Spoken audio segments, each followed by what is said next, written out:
পূজনীয় সঞ্জীব চট্টোপাধ্যায় লিখছেন, শৌখিন ভগবৎ স্মরণ। একটু চোখ বুজে বসে রইলুম, মনে করলুম খুব ধ্যান হলো। 1 রাউন্ড পর গুনলুম, হয়ে গেল জপ। 3 বার গম্ভীর গলায় ঠাকুর ঠাকুর করলুম। ঠাকুর অমনি হন্তদন্ত হয়ে ছুটে এলেন। এসে গেছে আমার নিষ্কাম ভক্ত, তোমার ডাকের কি জোর ছোকরা, যেন ফেরিওয়ালা হাঁকছে স্টিলের বাসন। ওই মোড়ের মাথা থেকে শোনা যাচ্ছে, বৎস মুখের ডাকে কিছু হবে না, মনে ডাক। সাধন মানে স্লোগান নয়, ধারাপাতের নামতা পড়া নয়, মন মুখ এক করাই হচ্ছে প্রকৃত সাধন।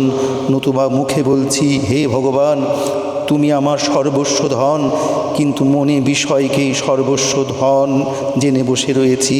এরূপ লোকের সকল সাধনই বিফল যায়।